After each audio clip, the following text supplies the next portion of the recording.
Dear students, इसी परीक्षा channel में आप लोगों का फिर बहुत बहुत स्वागत है।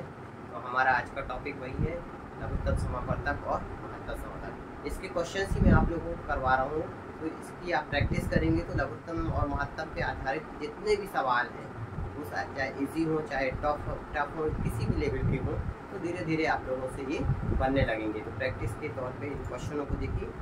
फर्स्ट क्वेश्चन है अपना, 29 से बड़ी दो संख्याओं का महत्तम समापवर्तक।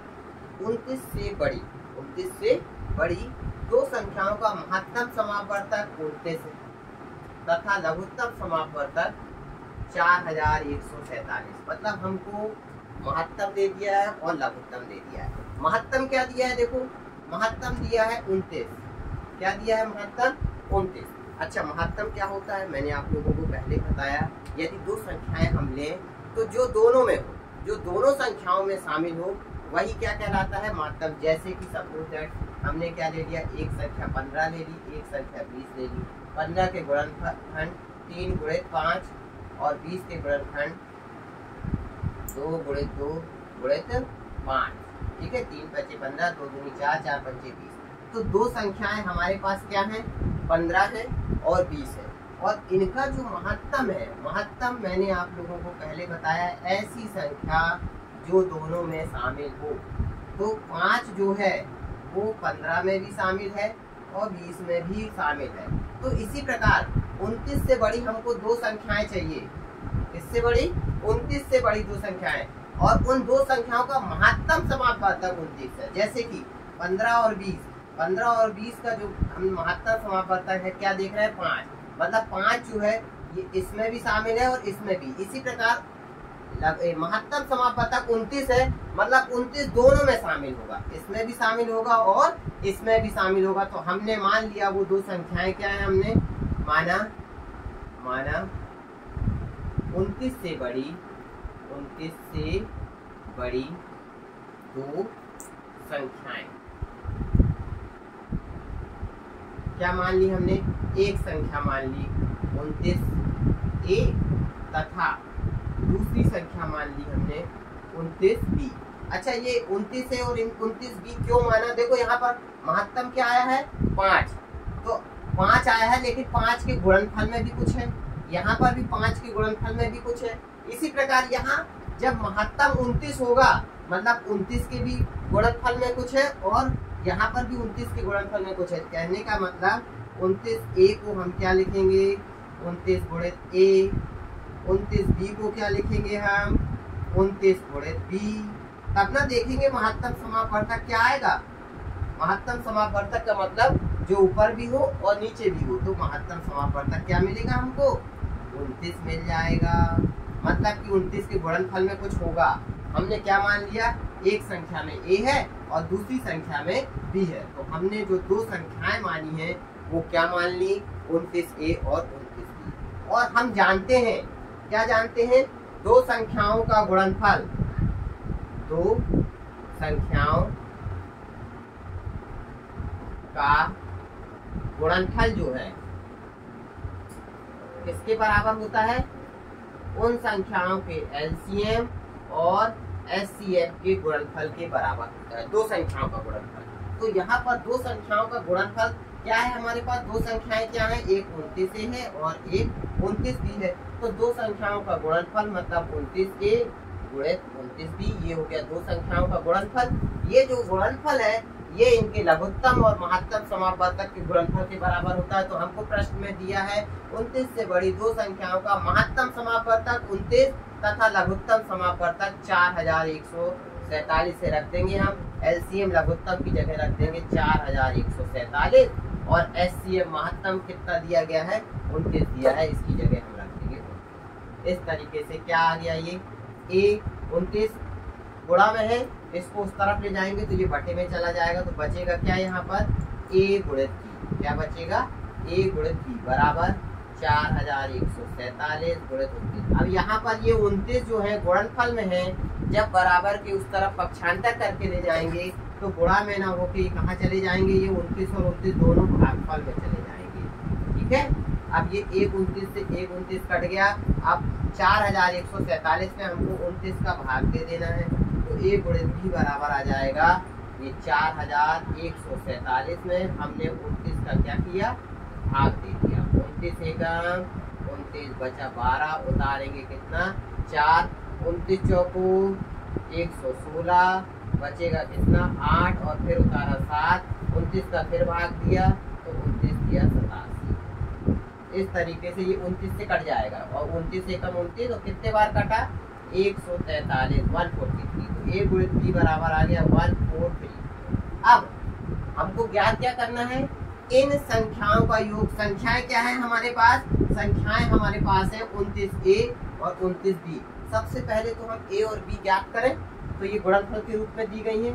a गुणित b बराबर, इसको हम ज्ञात कर रहे हैं, ये किससे टूटेगी 11 से, 11 एकम 11 और 3 14, 11 दिया 33। 143 को हम लिख सकते हैं 11 गुणित 13। मतलब कि तुलना करेंगे तो a बराबर क्या मिलेगा हमको 11 और b बराबर क्या मिल जाएगा हमको 13। इस तरीके से a और b मिल गया। तो अब हमको ये दो संख्याएं भी मिल जाएंगी। क्या है संख्याएं दो, 29a और 29b।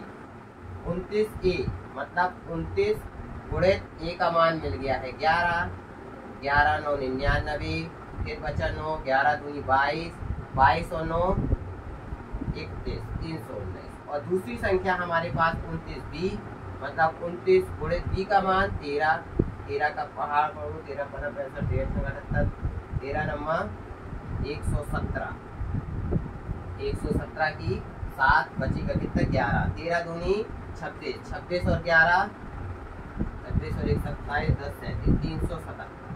तो 29 से मतलब पहली संख्या मिली हमको 319 और 29b दूसरी संख्या मिली 377। और इन संख्याओं का योग कितना है, तो अब इन दोनों को हम जोड़ देंगे, 319 और 377 को जोड़ देंगे।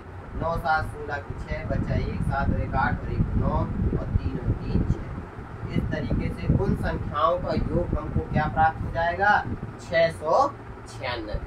बढ़िया क्वेश्चन था ये, ठीक है। नेक्स्ट अगला क्वेश्चन देखते हैं।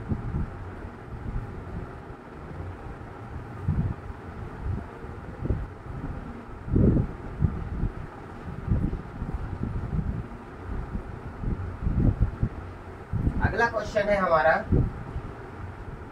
दो संख्याओं का योग 36 है। दो संख्याएं हैं हमारे पास जिनका योग 36 है।